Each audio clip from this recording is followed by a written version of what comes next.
guys doing? Deckdecker here. Right now, this is gonna be a review video. I know I was gonna do recaps of this, but hey, I had free time today. No work today, so I was able to watch all of them, all Echo episodes. So the thing is that okay, I was going to give you my perspective on it. The first episode was actually pretty interesting. When I look back on the first episode, I realized that let's just say that some of the fight scenes they're trying to emulate it from Daredevil, which was very interesting. Well, I mean Daredevil, I mean Netflix's Marvel Daredevil.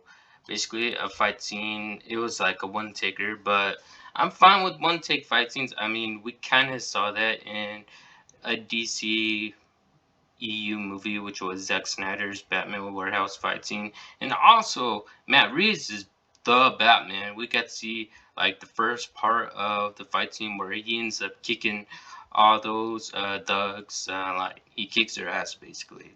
So first episode was hyped up. We were able to see Hawkeye and also Daredevil. Daredevil back in his red, I guess you could say, outfit again. But to understand these series, you need to actually watch Echo because it gives you more clarification on Wilson Fisk. Uh, doesn't really necessarily gives you any clarification on, uh, I guess you could say, Matt Murdock's character because we only saw appearance of him. But the thing is that for Hawkeye, we saw her fought Hawkeye, well, Ronin basically. We only saw like a minute and 35 seconds of that. If you want to see the full fight, you have to go on Hawkeye episode 5. Yeah. To explain the full scenario, you're going to have to watch Hawkeye and also Echo, and then you'll understand, okay, I understand the first episode that collabs with Hawkeye episode 5. So you kept that out of the mix. As far as I'm concerned, I believe that the main character, Maya, okay, uh, I didn't expect this, but I had to eventually get used to it. Let's just say that it really didn't live up to my expectations. Okay, she was deaf. She only knows how to use sign language, which is understandable, and she has a prosthetic leg. But she got that basically, how can I say, it's upgraded where it's more of a lethal weapon now, I guess you could say. So her message was to send a message to Fisk, because Fisk ordered her father's death. She went back home, found her uncle, went on the train. Well, technically, it was Fisk's route on the train because Fisk was carrying armory on it. So, what she do? She placed a bomb in one of the crates, and when arrived to the warehouse, they found out that where the train car was led to, Tomahawk, Oklahoma. Fisk knew that it had to be Maya that blew up his whole armory, his weapons. And so Fisk tried to make amends with her by going over to her hometown, giving her one last chance. And he's alive, he just has a messed up eye basically. He had this like little installer tracking device, kind of look a little bit like probably stole a little bit of I guess you could say Iron Man's technology. I think he did steal a little bit of it. Because it's like in eye contact, you put it inside your eye, and whenever he talks, like she sees these holograms that are speaking sign language. And other than that, the thing is, she didn't trust Fisk at all. No, she tried to leave, and eventually, let's just say that Fisk was too angry. Well, actually, he was a little bit angry because he was waiting for her on his private jet because he believes that she's her legacy, basically. And Fisk really does love her, like, cares for her. He treated her as basically his own daughter, even though it was kind of the uncle. Main reason why Fisk wanted her father out of the picture was because he wanted to turn her to a weapon, and also he wanted her all to himself, meaning he basically uh, needed an heir. Well, I mean, an heir meaning like someone he could rely on. someone that could watch his back, protect him, and also, if one day if he inevitably dies, she could take over the empire, basically. So that was his proposition, I guess you could say. She put two and two together. She ran away, and he didn't like that, so he took her whole family hostage, basically Bonnie and her grandmother. So he took them hostage, and well, let's just say that in her bloodline trait, the Indians that go way back, it's a Kekkei Genkai. I know some of you are like, what do you mean Kekkei Genkai? This isn't Naruto. This is the best way how I can explain what her power is, basically. She summons the ancestors of their strength, their healing powers, and also how to not necessarily compel someone, but to get inside someone's head and traumatize them. So let's put this in perspective. If I would say powers, what would you guys think?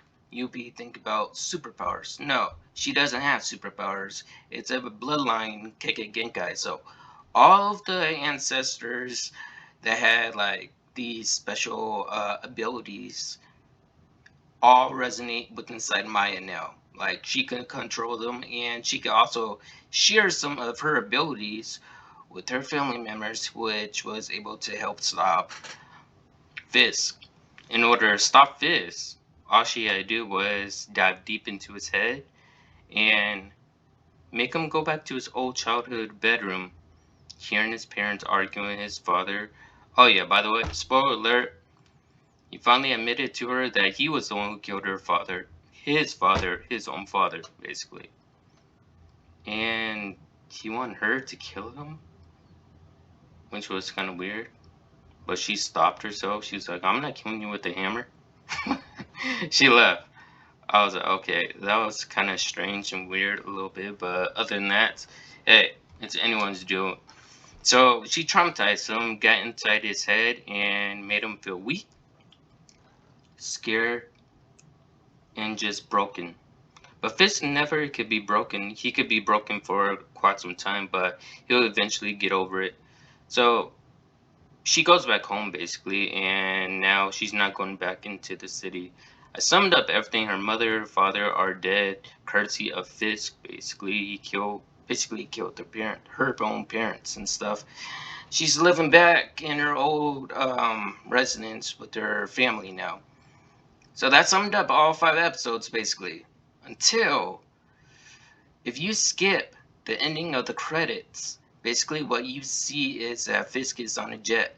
He says something. I want all the heads on the table to talk to them. The heads on the table. Is he talking about the hand? I wonder if they're actually bringing the hand back. You know, Madame Gao and stuff. I'm not entirely sure if he was talking about that, but the TV was on the news, and basically the news anchors said that they needed like a mayor. Obviously, of course, Fisk is going to run for mayor in Hell's Kitchen, New York. And I guess next time we see Fisk again will most likely be in Daredevil Born Again. So other than that, what can I say about the fight choreography? The fight choreography was really terrible. Yes. I thoroughly had to rewind it, rewatch it a tad bit more, and I don't know, I just didn't really like it that much. The only reason why they try to make it seem more interesting and entertaining was because of some of the long takes, and also how she is, I guess you could say, a killer, basically, killer instincts. She learned everything she could from Fisk, anyways. He taught her how to kill, taught her how not to trust anyone but himself and yourself, basically. But she's living out his shoes, living out with his shadows, and she just wants to live alone. And the mannerism, the characters, uh, it was kind of annoying a little bit because basically it was like subtitles, mostly subtitles and sign language throughout basically nearly the whole, I guess you could say, TV series, all 5 episodes. It was kind of annoying a little bit, but um, I guess I get it because you gotta really also think about this. She kind of reminds me of Daredevil because she has a disability. She actually has two disabilities, and she uses them. Well, she doesn't use them how to fight. She just utilizes as tools. But especially her prosthetic leg, she uses that as a weapon basically to help her fight in some of her scenes and stuff. But other than that, will I review some of her fight scenes? It was kind of cringe a little bit, I gotta admit.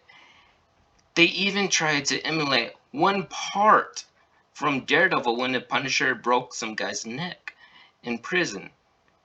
They emulated that same part right there, that same technique. What happened that was used? I was like, are you serious? Am I watching like the Punisher's final fight move, basically when he was in the prison fighting like 20 inmates and stuff? It was kind of weird to me a little bit. But hey, it's a good watch. I'd say it's alright, a little entertaining, I guess, of course you could say. But uh, I guess this was just a little eye opener. Basically, opening for Fisk. Is there going to be a season 2 of this? I don't think there will be. No, I don't think there will be because Fisk is done with her. He's done having a family legacy and stuff. He's going after Hell's Kitchen. And if he's going after Hell's Kitchen, then he's going to have to face Matt Murdock, aka Daredevil. So yeah, what I would give this ranking, I'm sorry to say, but I actually give this show a 5 out of 10 because how dragged on it was, and it was kind of a little bit boring, kind of, you could say, a little bit boring, not that much entertaining. I mean, it had action-packed scenes in it, I'll give them credit for that, but this is just the first Marvel TV series that popped out of nowhere that we've been waiting for. Our expectations were really high, but when we saw it, they dropped to the floor like a sack of potatoes.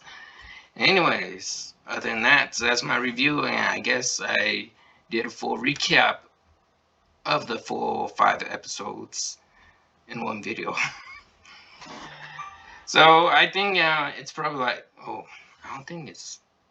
You can watch it with the family, but let's just say that they didn't tone down on the gore or the blood. Because it's not PG. I can tell you that it's not PG anymore. It's more like PG-13, closer rated R, but I'm pretty sure that The Punisher will be a full rated R show. We will see a darker Punisher from John Burknall. Other than that, I hope you guys enjoyed this video. If you guys new, subscribe to the channel as always, and yes, of course, I'll see you all in the next one.